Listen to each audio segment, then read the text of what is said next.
एक शेर से ज्यादा एक दमनकारी सरकार से डरना चाहिए। जिसे आप खुद नहीं पसंद करते उसे दूसरों पर मत थोपिए। सबसे बड़ा दोष दोष होना और दोष होते हुए भी उसे न सुधारना है।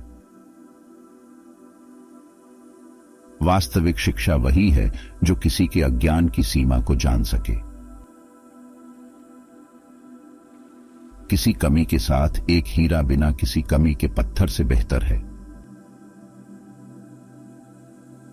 एक महान व्यक्ति का कथनी में कम और करनी में ज्यादा विश्वास होता है।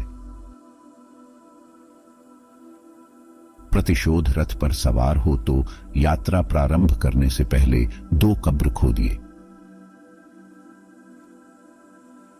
जब यह स्पष्ट हो कि लक्ष्य तक पहुंचा नहीं जा सकता, तब लक्ष्य न बदलें, बल्कि लक्ष्य प्राप्ति के लिए अपनाए गए तरीकों में बदलाव लाएं। जीवन की उम्मीदें कर्मठता पर निर्भर हैं। एक मैकेनिक को अपने काम में खरा उतरने के लिए पहले अपने उपकरणों को तेज करना जरूरी है।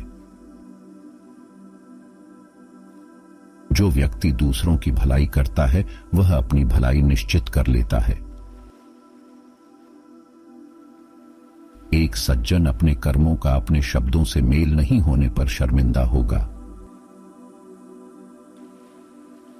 अगर आपको उत्कृष्ट भविष्य का निर्माण करना है तो अतीत का अध्ययन करें। श्रेष्ठ व्यक्ति हमेशा धर्माचरण का सोचता है, आम आदमी आराम की सोचता है। आप क्या जानते हैं और आप क्या नहीं जानते हैं का पता होना ही सच्चा ज्ञान है। यह जानते हुए कि सही क्या है उसे न करना सबसे बड़ी कायरता है। महानता कभी न गिरने में नहीं है, बल्कि हर बार गिरकर उठ जाने में है। अच्छी तरह से शासित देश में गरीबी के लिए शर्मिंदा होना पड़ी रहता है। बुरी तरह से शासित देश में संपत्ति के लिए शर्मिंदा होना पड़ी रहता है।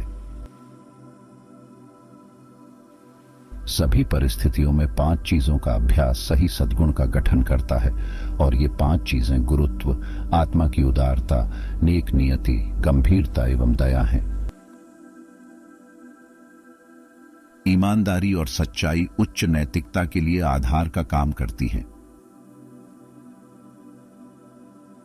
दुनिया की हर एक चीज में खूबसूरती होती है, लेकिन हर कोई उसे नहीं देख पाता। खामोशी इंसान की सच्ची दोस्त होती है, जो कभी उसके रहस्य उजागर नहीं करती। बुद्धि, करुणा और साहस व्यक्ति के लिए 3 सार्वभौमिक मान्यता प्राप्त नैतिक गुण हैं। वास्तव में हमारा जीवन बहुत ही सरल है, लेकिन हम ही उसे जटिल बनाने पर तुले रहते हैं। रत्न बिना रगड्ढे कभी नहीं चमकते, वैसे ही आदमी का व्यक्तित्व बिना संघर्ष नहीं निखरता। यह सबसे अच्छी बात होगी कि अंधेरे को कोसने के बजाय एक छोटा सा दिया जलाया जाए। जब भी क्रोध बढ़े, उसके परिणामों के बारे में सोचें। तुम बिना कुछ सीखे एक किताब नहीं खोल सकते। बुराई को देखना और सुनना ही बुराई की शुरुआत है। मैं सुनता हूं और भूल जाता हूं, मैं देखता हूं और याद रखता हूं, मैं करता हूं और समझ जाता हूं। सफलता पहले से की गई तैयारी पर निर्भर है, और बिना ऐसी तैयारी के असफलता निश्चित है। यह बात कोई मायने नहीं रखती कि आप कितना धीमे चल रहे हैं, जब तक कि आप रुके नहीं। बिना किसी आदर भावना के एहसास के हम इंसान को जानवरों से कैसे अलग कर सकते हैं? मृत्यु और जीवन के अपने नियोजन निर्धारित हैं। संपत्ति और सम्मान भगवान पर निर्भर करते हैं। जब तुम्हारे खुद के दरवाजे की सीढ़ियां गंदी हों, तो पड़ोसी की छत पे पड़ी ढी गंदगी को देखना बंद कीजिए। व्यक्ति जितना अधिक अच्छे विचारों पर चिंतन मनन करेगा, उसकी दुनिया उतनी ही बेहतर एवं व्यापक होगी। जब आप अपने दिल में झांकते हैं और कोई गलती नहीं पाते, तब आपको चिंता करने और डरने की क्या बात है। जब हम अपने से विपरीत स्वभाव वाले व्यक्ति को देखें, तब हमें अपने अंदर झांक कर उसकी धारणा पर विचार करना चाहिए।